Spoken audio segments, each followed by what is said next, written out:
रहे थे probation of offenders act 1958 section 8 तक हमने कर लिया था और अब हम सेक्शन 9 को देखेंगे। Procedure in case of offender failing to observe condition of a bond. क्या प्रोसीजर होगा जबकि एक ऑफेंडर जिसको कि प्रोबेशन पे रिलीज किया गया था वो बॉन्ड की कंडीशन को ऑब्जर्व करने में फेल हो जा रहा है। ठीक, तो सबसेक्शन 1 हम देखते हैं। सबसेक्शन 1 कहता है if the court which passes an order under section 4, एक कोर्ट जिसने क्या किया है, सेक्शन 4 में ऑर्डर पास किया है in respect of an offender और any court which could have dealt with the offender in respect of his original offence has reason to believe. ठीक, ऐसा कोर्ट जिसने कि ऑफेंडर के लिए सेक्शन 4 में यानी प्रोबेशन का ऑर्डर जिस कोर्ट ने पास किया है, या फिर ऐसा कोर्ट जिसने कि उस ऑफेंडर को डील किया होता उसके ओरिजिनल ऑफेंस के लिए, जो कि कोर्ट डील कर सकता था। ठीक, और उसे रीज़न है बिलीव करने के लिए, उसे कारण है ये विश्वास करने के लिए on the report of a probation officer और अदरवाइज प्रोबेशन ऑफिसर की रिपोर्ट पे या फिर किसी और तरीके से, that the offender has failed to observe any of the condition of the bond और bonds enter into by him, कि ऑफेंडर जो कि उसने बॉन्ड इंटर किया था उसकी कंडीशन को ऑब्जर्व करने में वो फेल हो जा रहा है। It may issue warrant for his arrest और मे, तो क्या करेगा कोर्ट, क्या करेगा, एक वारंट इशू करेगा उसकी अरेस्ट के लिए, या फिर इफ इट थिंक्स, फिर यदि उसे लगता है, issue a summon to him, एक समन उसे इशू कर सकता है एंड हिज श्योरिटीज, उसे और उसकी श्योरिटीज को इंटर कर भेज सकता है एक summon, if any requiring him or them to attend before it at such time as may be specified in the सम्मन।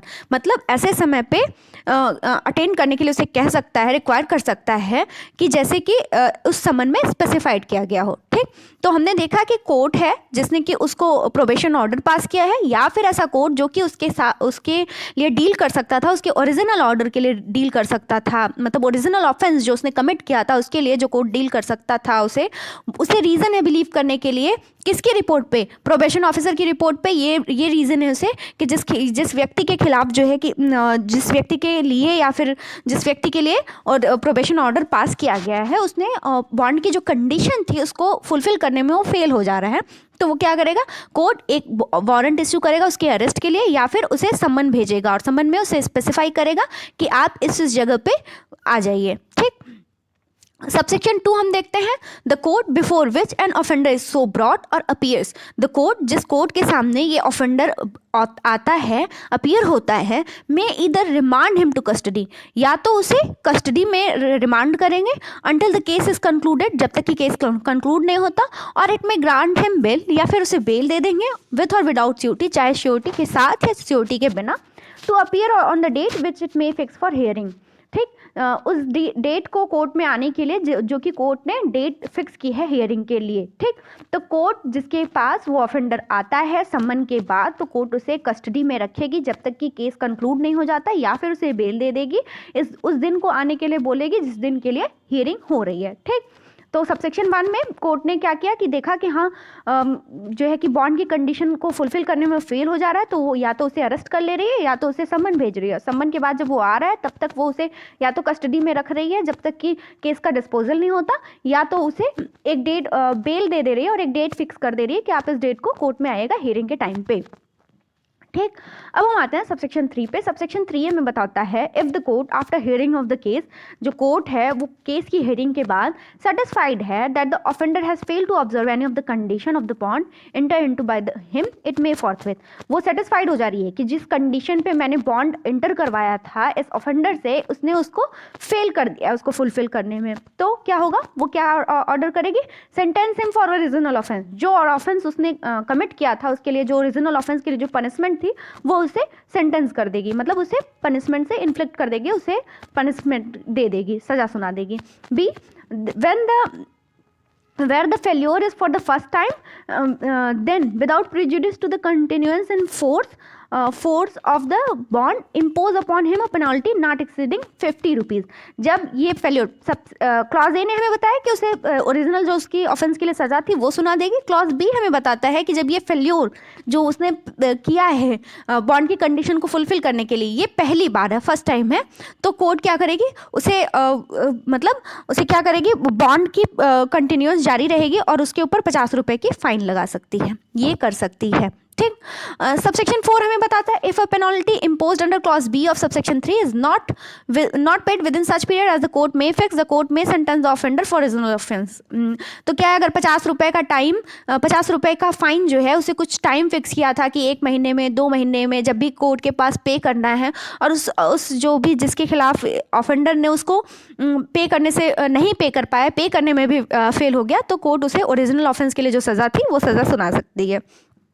ठीक, इस तरीके से सेक्शन 9 हमने देखा। सेक्शन 9 था प्रोसीजर, जो कि बॉन्ड की कंडीशन को ऑब्जर्व करने में अगर ऑफेंडर फेल हो जाता है फुलफिल करने में, तो क्या प्रोसीजर होगा। तो सेक्शन 9 हमने देख लिया। अब हम आते हैं सेक्शन 10 पे, जो कि प्रोविजन एज टू श्योरिटीज, जो कि श्योरिटी की बात करता है। तो provision of section 122, 126, 126A, 406A, 514, 514A, 514B, 515 of the CRPC of this code of the court so far as may be applied in the case of bond and sureties given under this act। जो section, ये जो sections हैं provision के, जैसे 122, 126, 26A, 406A, 514, 514A, 514B, 515 CRPC के जो भी sureties से रिलेटेड प्रोविज़न है वो यहाँ पे एप्लीकेबल होंगे। ठीक, अब हम आते हैं सेक्शन 11 पे। Section 11 court competent to make order under this act appeal and revision and power of courts in appeal and revision। कौन सी कोर्ट इस एक्ट में ऑर्डर देने के लिए कंपिटेंट है और अपील और रिवीजन के लिए भी कौन सी कोर्ट और इस एक्ट में एक्ट करने के लिए कंपिटेंट है, और अपील और रिवीजन के लिए, और उनकी पावर क्या है कोर्ट्स की, इसके बारे में बेसिकली हम यहाँ जानेंगे कि कौन सी कोर्ट इस एक्ट में काम करती है और अपील और रिवीजन कैसे सुना जाता है और कोर्ट्स की पावर क्या है। ठीक, सबसेक्शन 1 हमें बताता है not withstanding anything contained in this code or any other law, इस कोड में या फिर कहीं भी किसी और लॉ में जो भी है उसके बावजूद या फिर उससे फर्क नहीं पड़ता, नॉट विथस्टैंडिंग क्लॉज है। An order under this section may be made by any court empowered to try and sentence the offender to imprisonment and also by the high court and any other court when the case comes before it in appeal or revision। Any court, कोई भी court जो कि empower है offender को try और sentence करने के लिए, किसी भी इम्प्रिजनमेंट के लिए, वो ये ऑर्डर दे सकती है। मतलब कोई भी कोर्ट जिसके सामने ये केस आता है और वो एम्पावर्ड है कि वो उस ऑफेंडर को इम्प्रिजनमेंट पास कर सकती है, तो वो कोर्ट इस एक्ट के जो प्रोविज़न है उसको भी फॉलो कर सकती है। मतलब ये ऑर्डर दे सकती है प्रोबेशन का और फिर एडमोनिशन का।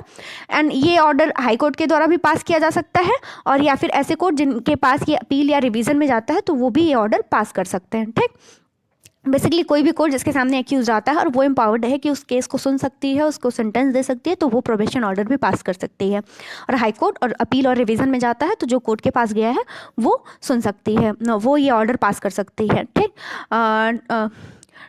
notwithstanding subsection 2, notwithstanding anything contained in this code where an order under section 3, section 4 is made by any court trying the offender other than a high court, an appeal shall lie to the court to which appeal ordinarily lie from the sentences of the former court। मतलब क्या है कि जब कोई order section 3 या section 4 में ऐसे court के द्वारा दिया गया जो कि हाई कोर्ट के अलावा किसी कोर्ट के द्वारा, हाई कोर्ट के अलावा किसी और कोर्ट के द्वारा सेक्शन 3 या सेक्शन 4 में, सेक्शन 3 में एडमोनिशन का, सेक्शन 4 में प्रोबेशन का ऑर्डर पास किया गया, तो एक अपील उस कोर्ट में लगेगी जहां से कि उस कोर्ट के, जिस कोर्ट ने ये ऑर्डर पास किया है प्रोबेशन और एडमोनिशन का, उसकी अपील जिस कोर्ट में होती होगी उस कोर्ट में अपील लगेगी। ठीक, अगर ये ऑर्डर किसी और कोर्ट ने, मतलब हाई कोर्ट के अलावा किसी और कोर्ट ने अगर ये ऑर्डर पास किया है तो उस कोर्ट से की अपील जिस किसी भी कोर्ट में होती होगी उस कोर्ट में लगेगी। ठीक, आई होप आप लोग समझ रहे हैं इसको। हाई कोर्ट के अलावा कोई भी कोर्ट है मान लीजिए, तो उसकी अपील उसने पास किया तो उसकी अपील होगी। ठीक, सेक्शन 3 हमें बताता है subsection 3 in any case where any person under 21 years of age is found guilty of having committed an offence and the court by which he is found guilty declines to deal with him under section 3 or section 4 and pass against him any sentence of imprisonment without fine and from which no appeal lies or is preferred। मतलब ऐसे किसी case में जहाँ पे person जो है वो 21 साल के अंदर का कोई बालक है या फिर 21 साल के अंदर का कोई आदमी है, वो गिल्टी होता है किसी भी ऑफेंस के, और जो कोर्ट उसको ट्राई कर रही है उसने सेक्शन 3 और सेक्शन 4 में उसे डील नहीं किया, 21 साल के बिलो बच्चा है और जो कोर्ट सुन रही थी उसने उसके सेक्शन 3 और सेक्शन 4 नहीं फॉलो किया और उसके खिलाफ कोई सेंटेंस ऑफ इम्प्रिजनमेंट और फाइन भी पास कर देती है, ठीक। और जो सेंटेंस ऑफ इम्प्रिजनमेंट पास करती है उसके खिलाफ जो है कोई अपील नहीं होती, नो अपील, कोई अपील नहीं हो रही है। तो ऐसे में तो उसके साथ अन्याय हुआ, क्योंकि सबसे पहले तो उसे 3 और 4 का भी बेनिफिट नहीं मिला और उसके बाद फिर उसके उसके खिलाफ जो सेंटेंस पास किया गया उसकी अपील भी नहीं हो रही है ना। तो और वो 21 साल के नीचे का भी है, काफ़ी सारे उसके साथ उसको बेनिफिट मिले हुए हैं, मतलब 21 साल के नीचे का है, 3 और उसके साथ जातियाँ हो रही हैं। सबसे पहले तो वो 21 साल के नीचे का है, 3 और 4 के तहत उसे डील नहीं किया गया है और उसके खिलाफ ऐसा सेंटेंस पास कर दिया गया और जिसकी अपील भी नहीं होती, बेचारा फंस गया चारों तरफ से। फिर क्या होगा, then notwithstanding anything contained in this code or any other law, तो इसके मतलब इस एक्ट के या फिर इस किसी और लॉ में कुछ भी हो उससे फ़र्क नहीं पड़ता। The court to which appeal ordinary lie from the sentences of the former court में either of its own motion or an application made to it by the convicted person or the probation officer call for and examine the record of the case and pass such order as it thinks fit। तो क्या होगा कि इस act में कुछ भी हो, जो कोर्ट जिसमें ये अपील लगती है, इस जैसे जिस कोर्ट ने इस बच्चे के खिलाफ ऑर्डर पास किया उसकी उस कोर्ट की कहीं ना कहीं तो अपील लगती होगी किसी कोर्ट में, तो वो कोर्ट या तो अपने मोशन पे either of its own motion suo motu या फिर प्रोबेशन ऑफिसर की के कंप्लेंट पे या फिर जो कन्विक्टेड पर्सन है, 3 लोग कन्विक्टेड पर्सन की कंप्लेंट पे क्या करेगी, इसको कॉग्निजेंस लेगी, इसका रिपोर्ट मंगवाएगी इस कोर्ट, इस जो भी इस कोर्ट ने ऑर्डर पास किया है, सेंटेंस पास किया है, और उसके खिलाफ अपने हिसाब से ऑर्डर पास करेगी, ठीक। तो इस तरीके से आपने समझा कि इसमें 21 साल का कोई बच्चा था, उसने कोई ऑफेंस किया और जो कोर्ट जिसके सामने वो आया वो बच्चा, और उसने क्या किया, सेक्शन 3 एंड सेक्शन 4 के तहत उसे डील नहीं किया, या तो मतलब सेक्शन 3 के तहत यानी एडमोनिशन के बाद उसे नहीं छोड़ा, या फिर प्रोबेशन ऑर्डर भी उसके खिलाफ नहीं पास किया, और ये दोनों नहीं किया, उसके ऊपर से उसके खिलाफ ऐसे सेंटेंस पास कर दिया जिसका कोई अपील भी नहीं है और सेंटेंस का कोई अपील नहीं है, तो क्या होगा, वो तो फंस गया चारों तरफ से। तो एक कोर्ट जो इनके ऊपर जो ये भाई साहब थे जिन्होंने ये ऑर्डर पास किया, उनके ऊपर की जो कोर्ट थी जहाँ अपील होती थी, वो क्या करेंगे, वो या तो अपने मोशन पे या तो कन्विक्टेड पर्सन की अपील पे या फिर प्रोबेशन ऑफिसर अगर कहता है उनको एप्लीकेशन लगाता है तो वो क्या करेंगे, वो पूरे केस का रिकॉर्ड अपने पास मंगवाएंगे और मंगवाने के बाद उसको ऑब्जर्व करेंगे, उसको देखेंगे, उसके बाद जो उन्हें ठीक लगता है वो ऑर्डर पास करेंगे, ठीक। इस तरीके से सबसेक्शन 3 था। अब हम सबसेक्शन 4 देखते हैं, ठीक। सबसेक्शन 4 है where any order has been made under section 3 or section 4 in respect of an offender. जो ऑर्डर है सेक्शन 3 का सेक्शन 4 का, ये ऐसे ऑफेंडर के रिस्पेक्ट में है, द एपलेट कोर्ट और the high court in the exercise of its power of revision may set aside such order and in lieu thereof pass sentence on such offender according to law, ठीक। जब कोई order जो section 3 या section 4 में किसी offender के लिए पास किया गया तो अपीलेट कोर्ट या फिर हाई कोर्ट अपने रिवीजन के पावर के एक्सरसाइज में क्या कर सकती है, उसको सेट असाइड कर सकती है और उसके खिलाफ सज़ा भी सुना सकती है। मतलब किसी ऑफेंडर के लिए 3 और 4 का ऑर्डर पास किया गया तो अपीलेट कोर्ट या फिर रिविजनल कोर्ट इसको कैंसिल कर सकती है और जो ओरिजिनल ऑफेंस था उसके लिए भी पनिश कर सकती है, ठीक। अब हम आते हैं provided that the appellate court और the high court in revision shall not inflict a greater punishment that might have been inflicted by the court by which the offender was found guilty। लेकिन उससे ज़्यादा punishment नहीं दिया जाएगा जितना कि जिस कोर्ट ने सबसे पहले उसको सुना था वो इन्फ्लिक्ट करती, ठीक। तो इस तरीके से ये सेक्शन था, कोर्ट कौन सी कंपिटेंट है इस एक्ट में और क्या क्या अपील या रिवीजन कैसे होता है, ये सारी प्रोसेस थी इस सेक्शन में जो कि हमने देख ली। अब हम आते हैं सेक्शन 12 में, ठीक। सेक्शन 12 हमें बताता है removal of disqualification attaching to conviction. ये सबसे इंपॉर्टेंट सेक्शन है जो कि हमें बताता है कि not withstanding anything contain in any other law a person found guilty of an offense and dealt with under the provision of section 3 और section 4। एक पर्सन जिसे किसी ऑफेंस का गिल्टी पाया गया था और जिसे सेक्शन 3 और सेक्शन 4 के प्रोविजन के तहत डील किया गया, यानी प्रोबेशन ऑफ ऑर्डर या एडमोनिशन का ऑर्डर उसके खिलाफ पास किया गया, शैल नॉट सफर डिस्क्वालिफिकेशन। कोई भी डिस्क्वालिफिकेशन वो नहीं सफर करेगा if any attaching to conviction of an offence under such law. कोई भी कन्विक्शन से जो भी अटैच रिलेटेड कोई भी डिस्क्वालिफिकेशन थी तो वो सफर नहीं करेगा। Provided that nothing in this section shall apply to a person who after his release under section 4 is subsequently sentenced for the original offence.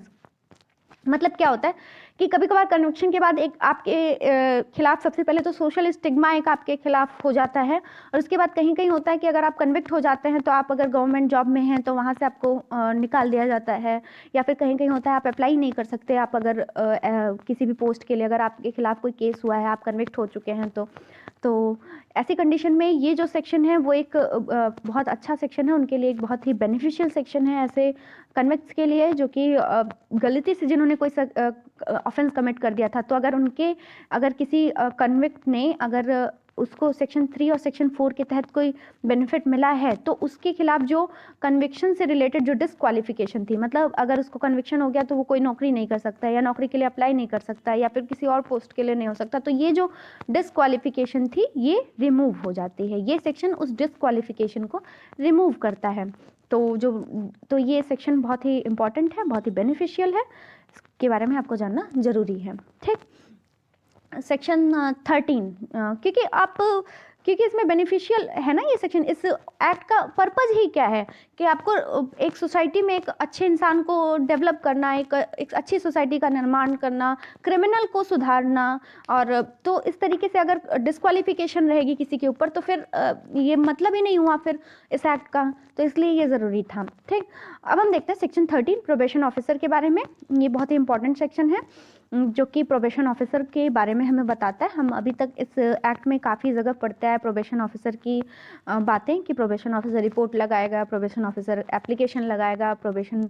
तो अब हम देखते हैं कि प्रोबेशन ऑफिसर है कौन। ठीक, तो प्रोबेशन ऑफिसर इस एक्ट में वो इंसान है जो कि a person appointed to be a probation officer by the state government और recognised as such by the state government. एक ऐसा पर्सन जो कि अपॉइंट किया गया है प्रोबेशन ऑफिसर स्टेट गवर्नमेंट के द्वारा या फिर रिकॉग्नाइज किया गया है कि वो प्रोबेशन ऑफिसर है, ये स्टेट गवर्नमेंट के द्वारा या तो अपॉइंट किया गया है या तो रिकॉग्नाइज किया गया है। ठीक, बी हमें बताता है a person provided for this purpose bye a society registered in this behalf by the state government. ठीक, एक पर्सन जिसे एक सोसाइटी जो कि स्टेट गवर्नमेंट के द्वारा रजिस्टर्ड थी उसने इस पर्पस के लिए प्रोवाइड किया है। ठीक, एक पर्सन।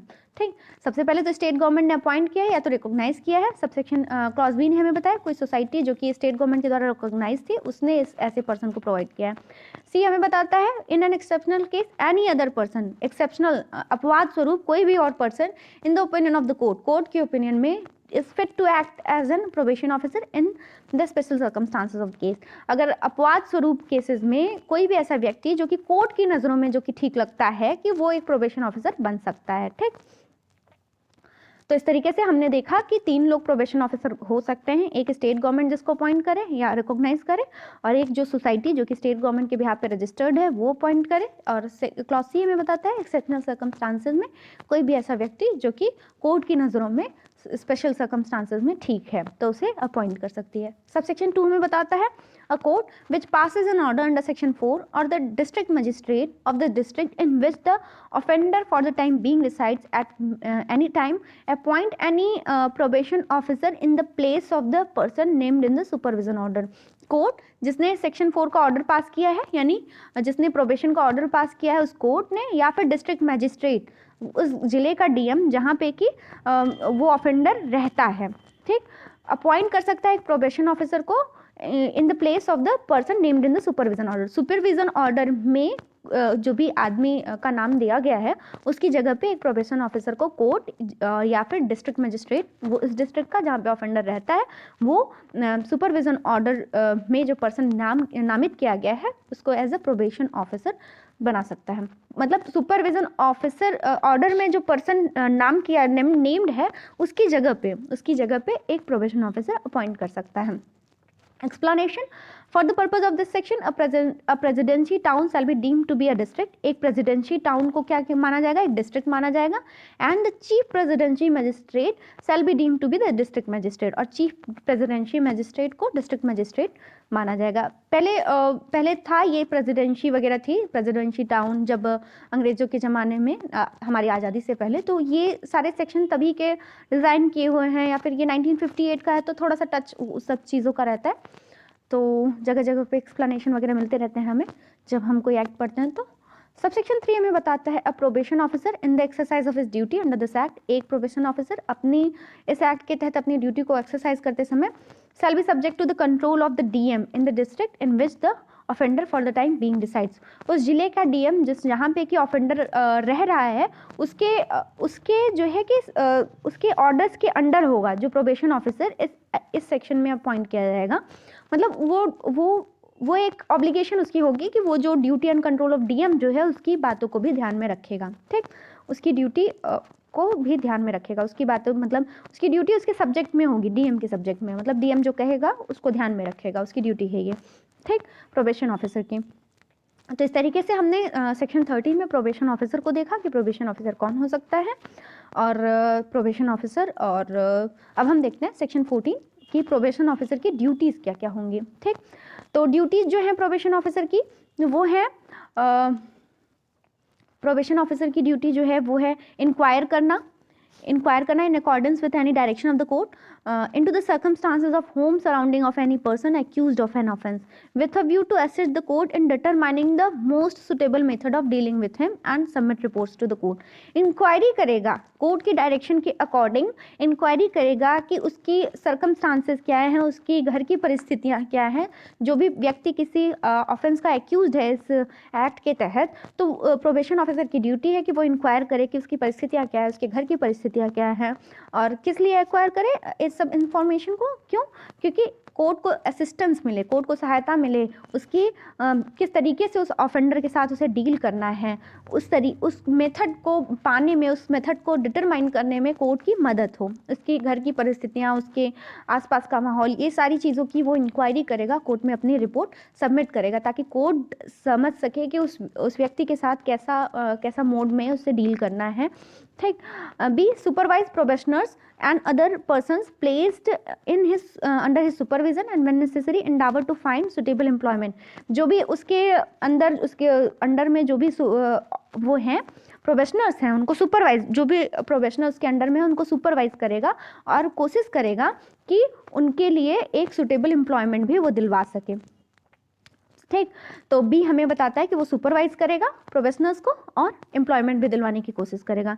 सी बताता है advise and assist offender in the payment of compensation और cost ordered by the court. जो ये कंपनसेशन या कॉस्ट उसको ऑर्डर की गई थी कोर्ट के द्वारा, तो ऐसे वो इसकी पेमेंट करने में ऑफेंडर्स को असिस्ट करेगा या एडवाइस करेगा कि आप इस तरीके से पेमेंट करिए। ठीक, डी है advise and assist in such manner as may be prescribed a person who have released under section 4।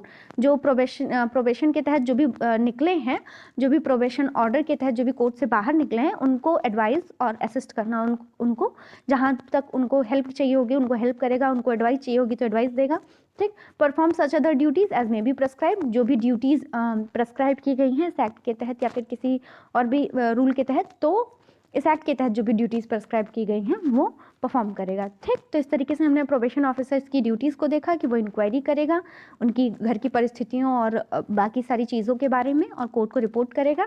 और फिर क्या है, वो कोर्ट प्रोबेशनर्स को सुपरवाइज करेगा और उन्हें सुटेबल एम्प्लॉयमेंट दिलवाने में मदद करेगा। और सी क्या था, एडवाइज और असिस्ट करेगा कंपनसेशन या कॉस्ट पे करने में। डी है प्रोबेशनर्स को एडवाइज और असिस्ट करेगा और क्या है, परफॉर्म करेगा ऐसी ड्यूटी जो कि प्रेस्क्राइब्ड हो। ठीक, सेक्शन 15 हमें बताता है कि प्रोबेशन ऑफिसर्स जो होंगे वो क्या होंगे, पब्लिक सर्वेंट होंगे। किसके तहत, सेक्शन 21 ऑफ आईपीसी के तहत प्रोबेशन ऑफिसर्स जो होंगे वो एक पब्लिक सर्वेंट होंगे। सेक्शन 16 जो हमें बताता है protection of action taken in good faith. ये एक वो है, ऐसा क्लॉज है जो भी नो सूट या legal proceeding shall lie against the state government or any probation officer or any officer appointed under this act in respect of anything which is in good faith done or intended to be done in pursuance of this act or any rules or order made under। मतलब कोई भी suit या legal proceeding नहीं होगी किसके खिलाफ, state government के खिलाफ, प्रोबेशन ऑफिसर्स के खिलाफ या फिर कोई ऐसा ऑफिसर जिसे इस एक्ट के तहत अपॉइंट किया गया है। किस लिए, कोई भी एक्ट जो कि गुड फेथ में उन्होंने किया है, गुड फेथ क्लॉज है ये। लगभग हर एक्ट में आता है, जो भी ऐसे एक्ट होते हैं उसमें आता है कि अगर गुड फेथ में काम किया है स्टेट गवर्नमेंट ने, प्रोबेशन ऑफिसर ने या फिर किसी और ऑफिसर जो कि इस एक्ट के तहत अपॉइंट किए गए थे, तो कोई सूट या लीगल प्रोसीडिंग उनके खिलाफ नहीं होगी। ठीक, अब हम देखते हैं सेक्शन 17 जो कि हमें बताता है power to make rules. Power to make rules, rule making power. हर एक्ट में आता है कि रूल कौन बनाएगा, रूल कौन बनाएगा इस एक्ट के तहत, state government. State government may with the approval of the central government. State government rule तो बनाएगी लेकिन किसके अप्रूवल से बनाएगी? सेंट्रल गवर्नमेंट के अप्रूवल से। ये जो क्वेश्चन है ये पिछली बार राजस्थान जुडिशरी के प्रीलिम्स एग्जाम में आया था कि प्रोविजन ऑफ ऑफेंडर्स एक्ट के तहत रूल मेकिंग पावर किसके पास है। तो यहाँ पे काफ़ी कंफ्यूजन होती है क्योंकि एक ही होता है, या तो स्टेट गवर्नमेंट होता है या तो सेंट्रल गवर्नमेंट होता है। तो यहाँ पे ये एक अलग सी चीज़ आई है कि स्टेट गवर्नमेंट में जो है कि वो स्टेट गवर्नमेंट बनाएगी लेकिन सेंट्रल गवर्नमेंट की परमिशन लेने के बाद। तो ऐसे क्वेश्चंस काफ़ी कंफ्यूजिंग होते हैं, प्रिलिमिनरी में आपको फंसा सकते हैं, तो आप इस बात को ध्यान में रखिएगा। ठीक, ऑफिशियल गैजेट में नोटिफिकेशन के थ्रू रूल बनाएगी इस एक्ट के पर्पस को कैरी करने के लिए। अब वो रूल क्या होंगे वो हम देखते हैं, जो कि सबसेक्शन 2 में है। वो है प्रोबेशन ऑफिसर्स की अपॉइंटमेंट, उनकी टर्म्स और कंडीशन उनकी सर्विस की, और एरिया जहाँ पे वो अपना ज्यूरिसडिक्शन एक्सरसाइज करेंगे। ठीक, प्रोबेशन ऑफिसर्स की अपॉइंटमेंट के बारे में, उनकी कंडीशन, सर्विस की कंडीशन के बारे में, और उनकी ज्यूरिसडिक्शन और क्या एरिया होगा जहाँ पे वो अपना ज्यूरिसडिक्शन एक्सरसाइज करेंगे, और प्रोबेशन ऑफिसर्स की ड्यूटी क्या होगी और रिपोर्ट वो कैसे सबमिट करेंगे, इसके बारे में रूल बनाएगी स्टेट गवर्नमेंट। और सी है, क्या है, सी है कि जो कंडीशन होगी जिसके तहत और on which societies may be recognised for the purpose of clause B of subsection 1 of section 13, जो भी सोसाइटी रिकॉग्नाइज की गई है clause B of subsection 1 of section 13 में, वो कंडीशन क्या होगी जिसके तहत वो रिकॉग्नाइज की जाएंगे। और रिमनरेशन और पेमेंट कैसे होगा प्रोबेशन ऑफिसर्स को, या फिर कोई सब्सिडी या सोसाइटी जो कि प्रोबेशन ऑफिसर्स को प्रोवाइड करे, मतलब पेमेंट ऑफ रिमनरेशन, और जो भी रिमनरेशन और एक्सपेंसेस का जो पेमेंट होगा वो कैसे होगा, इसके बारे में रूल बनाएगी। और कोई भी मैटर जो कि प्रिस्क्राइब किया गया हो, और ये जो रूल होंगे ये बनाए जाने के बाद प्रीवियस पब्लिकेशन होगा इनका, और उसके बाद फिर ये स्टेट लेजिस्लेचर के सामने रखे जाएंगे। ठीक, इस तरीके से ये सेक्शन हमने देखा, सेक्शन 17। अब हम आते हैं सेक्शन 18 पे। ये क्या है, सेविंग क्लॉज है, जो कि हमें बताता है section 18, nothing in this act shall affect the provision of section 13(1) of reformative schools act और subsection 2 of section 5 of prevention of corruption act और any other law in force in any state relating to juvenile offenders और borstals school. मतलब इस act के provision नहीं affect करेंगे section 31 जो कि रिफॉर्मेटिव स्कूल एक्ट का है, सबसेक्शन 2 ऑफ सेक्शन 5 जो कि प्रिवेंशन ऑफ करप्शन एक्ट का है, या फिर कोई और लॉ जो कि किसी स्टेट में इन्फोर्स में है जो कि जुवेनाइल ऑफेंडर्स या बॉस्टल स्कूल से डील करता है। ठीक, तो ये एक्ट के जो प्रोविजन है ये इन सेक्शंस को, इन लॉ को अफेक्ट नहीं करेंगे। ठीक, सेक्शन 19 हमें बताता है Section 562 of the code not to apply in certain areas subject to the provision of Section 18. Section 562 of the code shall cease to apply to the states or part thereof in which this act is brought into force. मतलब ये क्या कह रहा है कि ये जो act है सेक्शन 562 ऑफ द कोड कौन सा है, यानी CRPC 1898, जो कि डिफिनीशन में हमने देखा था कि ऑफ दिस कोड, मतलब CRPC का अगर जिक्र किया जाएगा तो CRPC 1898 में जो सेक्शन 562 वाला क्लॉज है, ये एक्ट जहाँ पे एप्लीकेबल है वहाँ पे सेक्शन 562 जो है वो एप्लीकेबल नहीं होगा। ठीक, तो ये सेक्शन 562 जो नई वाली CRPC है उसमें सेक्शन 360 है जो कि प्रोबेशन ऑफ ऑफेंडर्स के तहत ये सेक्शन 360 ऑफ न्यू वाली CRPC का ये सेक्शन डील करता है, और सेक्शन 562 पुरानी वाली CRPC का था। तो जहाँ पे ये एक्ट एप्लीकेबल है वहाँ पे वो पुराना वाला जो है, मतलब जो सेक्शन 562 है वो एप्लीकेबल नहीं होगा। ठीक, तो इस तरीके से ये एक्ट कंप्लीट हुआ, probation of offenders act. I hope कि आप लोग को ये समझ आया होगा। अगर आप लोग को कोई डाउट है तो आप मुझसे कमेंट सेक्शन में पूछ सकते हैं, मैं ट्राई करूँगी कि मैं आपके जो भी डाउट्स हैं उनको क्लियर कर सकूँ। और thank you so much for watching this, thank you.